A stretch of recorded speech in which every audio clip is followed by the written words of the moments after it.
अथ त्रयोदशोऽध्यायः। अंधकेश्वर लिंग की महिमा एवं बटुक की उत्पत्ति का वर्णन। सूत जी बोले, हे द्विजों, जिस प्रकार शिवजी तीनों लोकों में लिंग स्वरूप से पूजनीय हुए, उस वृतांत को मैंने प्रीतिपूर्वक बता दिया। अब आप लोग और क्या सुनना चाहते हैं? ऋषिगण बोले, हे प्रभु, आप अंधकेश्वर लिंग की महिमा का वर्णन कीजिए तथा इसी प्रसंग में अन्य शिवलिंगों की महिमा भी प्रीतिपूर्वक कहिए।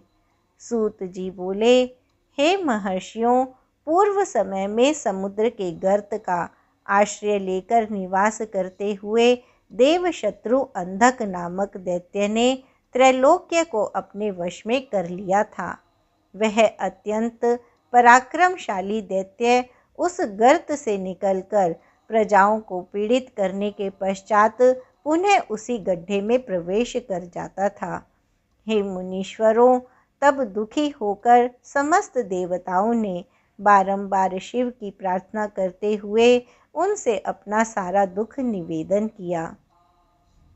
सूत जी बोले, तब उन देवगणों का वचन सुनकर दुष्टों का संहार करने वाले एवं सज्जनों के शरणदाता परमेश्वर प्रसन्न होकर कहने लगे।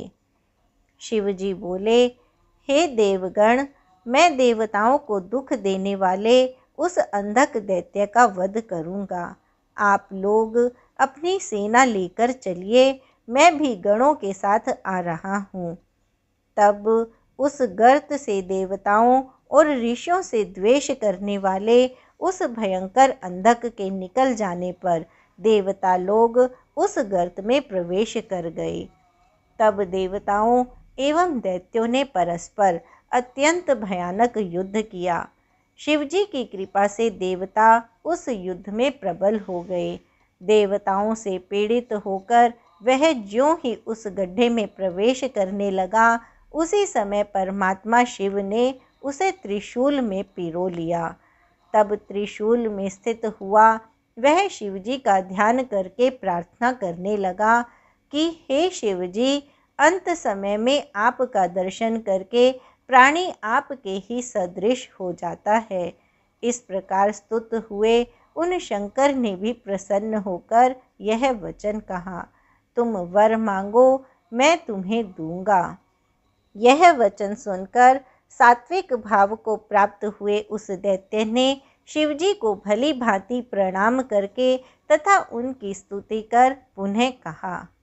अंधक बोला, हे देवेश, यदि आप प्रसन्न हैं तो मुझे अपनी शुभ भक्ति प्रदान कीजिए और विशेष कृपा करके यहीं पर निवास कीजिए।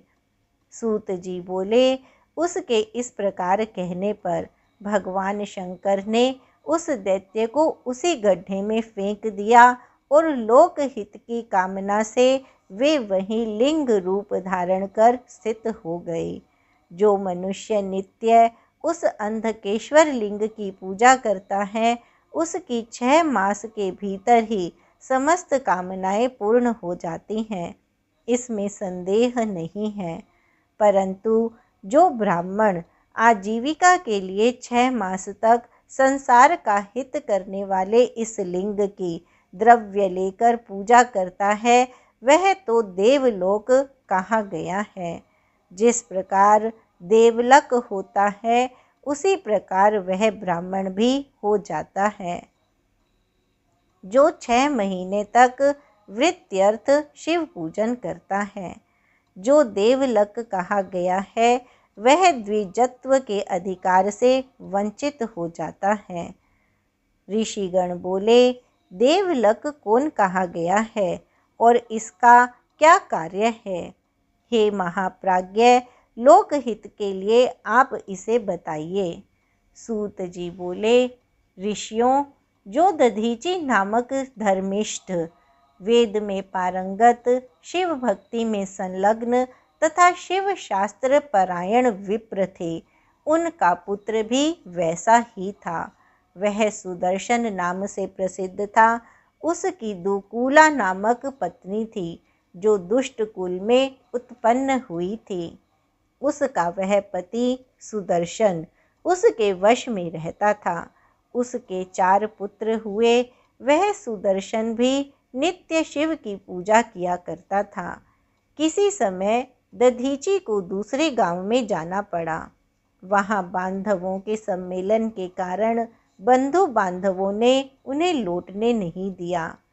शैवों में श्रेष्ठ वे दधीची अपने पुत्र से तुम शिवजी की सेवा करते रहना यह कहकर पूजन आदि दायित्वों से मुक्त होकर चले गए। उनका पुत्र सुदर्शन भी शिवजी का पूजन करता रहा। हे मुनीश्वरों, इस प्रकार बहुत समय बीत गया। इसी बीच शिवरात्रि आ गई और उसमें सभी लोगों ने उपवास किया और सुदर्शन ने स्वयं भी संयोगवश उपवास किया। वह सुदर्शन भी पूजा करके चला गया और शिवरात्रि में स्त्री संग करके पुनः वहां आ गया। उसने उस रात्रि में स्नान नहीं किया किंतु शिव पूजन किया। तब उसके इस कुकर्म से क्रोधित हुए भगवान शंकर ने कहा, महेश्वर बोले, रे दुष्ट, तुझ अविवेकी ने शिवरात्रि के दिन स्त्री का सेवन किया और बिना स्नान किए ही मेरा पूजन भी किया। चूंकि तुमने जानबूझकर ऐसा किया है इसलिए जड़ हो जाओ। अब तुम मुझे स्पर्श करने योग्य नहीं हो, अतः दूर से ही दर्शन करो। सूत जी बोले, हे महर्षियों, शिवजी के द्वारा इस प्रकार शापित वह दधीची पुत्र सुदर्शन शिव माया से विमोहित होकर उसी क्षण जड़ हो गया।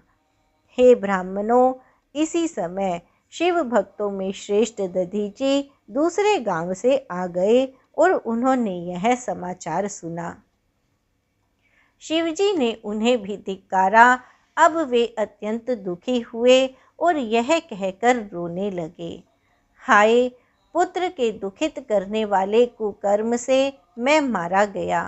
सत्पुरुषों में श्रेष्ठ दधीची ने बारंबार यह कहा कि इस कुपुत्र के कारण मेरा यह उत्तम कुल नष्ट हो गया। अपने पिता के द्वारा तिरस्कृत उस अभागे पुत्र सुदर्शन ने भी पश्चाताप करके अपनी भार्या के लिए कहा कि यह पुंश्चली है। तदुपरांत उसके पिता ने वहां पुत्र के कल्याण के लिए प्रयत्न पूर्वक श्रेष्ठ विधियों से परम भक्ति भाव से पार्वती का पूजन किया। स्वयं सुदर्शन ने भी महाभक्ति पूर्वक चंडी पूजन विधान से पार्वती का पूजन किया और उत्तम स्तोत्रों से उनकी स्तुति भी की। इस प्रकार उन दोनों पिता पुत्रों ने भक्ति पूर्वक अनेक उपायों से भक्त वत्सला देवी गिरिजा को प्रसन्न कर लिया। हे मुने, तब उन दोनों के उत्कृष्ट सेवा भाव से प्रसन्न हुई चंडिका ने सुदर्शन को अपना पुत्र मान लिया।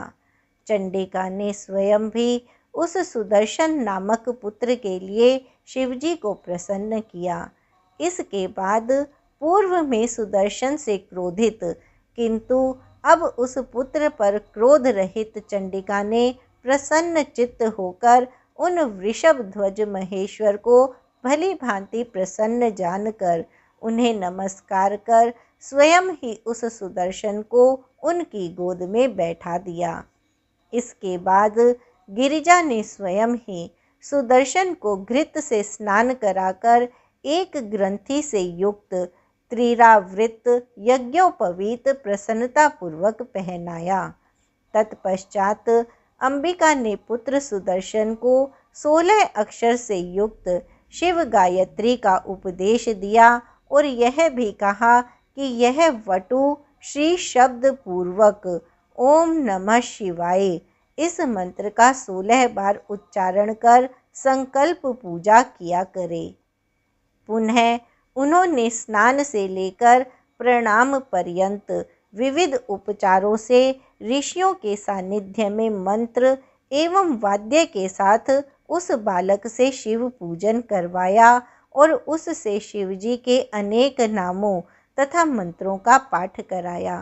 तत्पश्चात अत्यंत प्रसन्न चित्त होकर चंडिका एवं शिवजी ने उससे कहा, हे पुत्र, मेरे लिए जो कुछ भी धन धान्य आदि अर्पित किया गया हो वह सब तुम्हें ग्रहण करना चाहिए।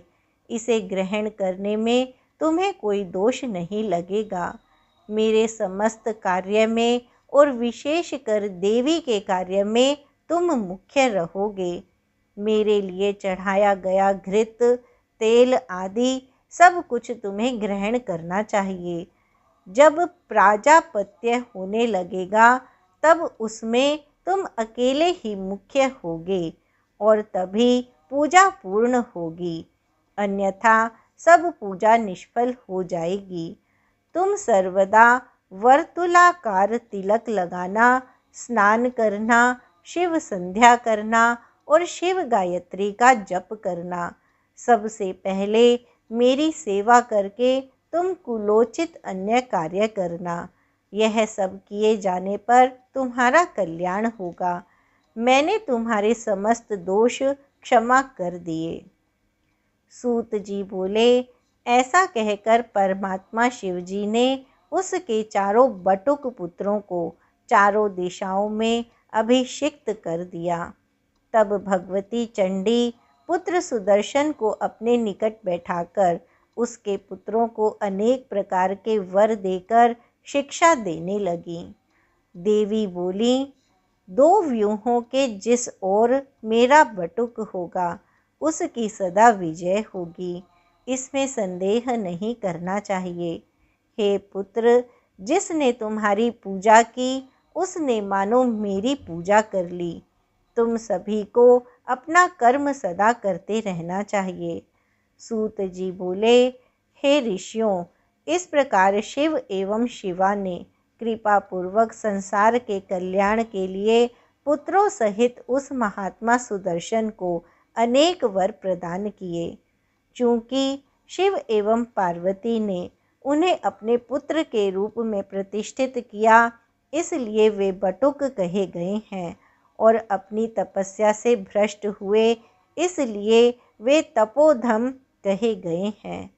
शिव शिवा की कृपा से वे आगे चलकर बहुत विस्तृत हो गए। इन बटुकों की प्रथम पूजा साक्षात महात्मा शंकर की ही महापूजा है।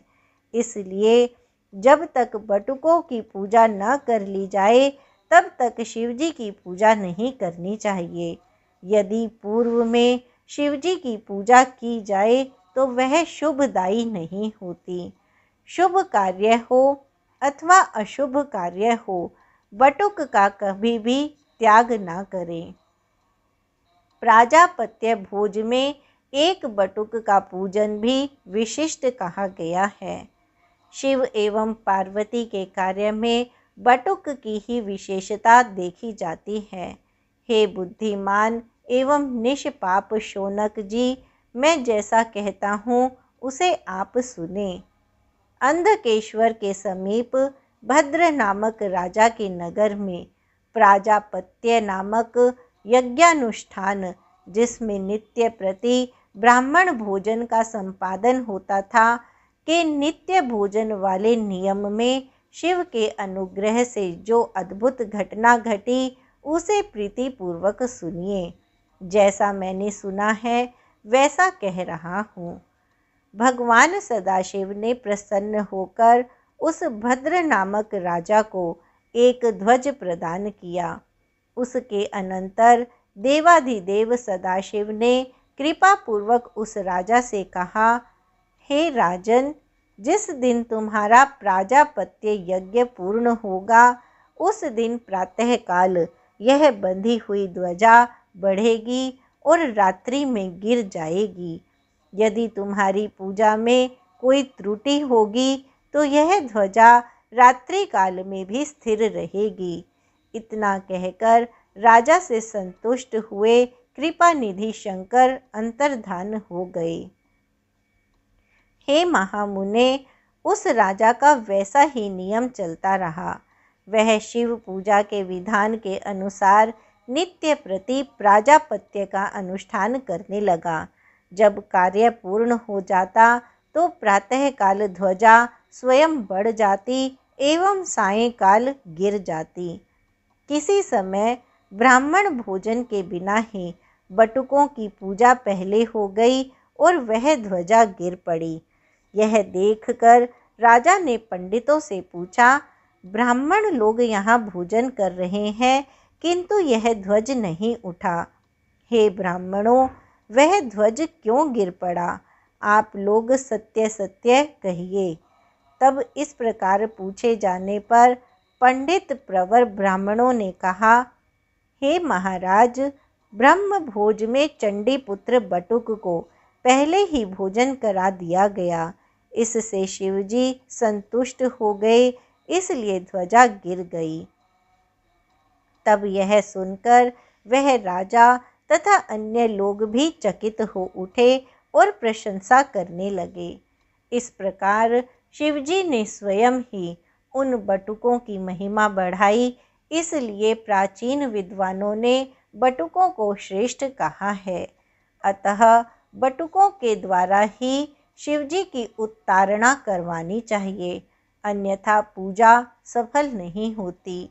शिवजी के वचनानुसार इसमें दूसरों का अधिकार नहीं है, उन्हें ही उत्तारणा करनी चाहिए, तभी पूजा पूर्ण होती है। केवल इतना ही उनका कार्य है, कोई दूसरा कार्य नहीं है।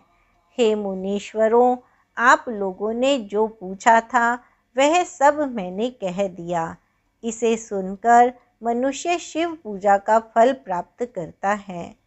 इति श्री शिव महापुराणे चतुर्थयां कोटिरुद्रसंहितायां वटुकोत्पत्ति वर्णनम नाम त्रयोदशोऽध्यायः।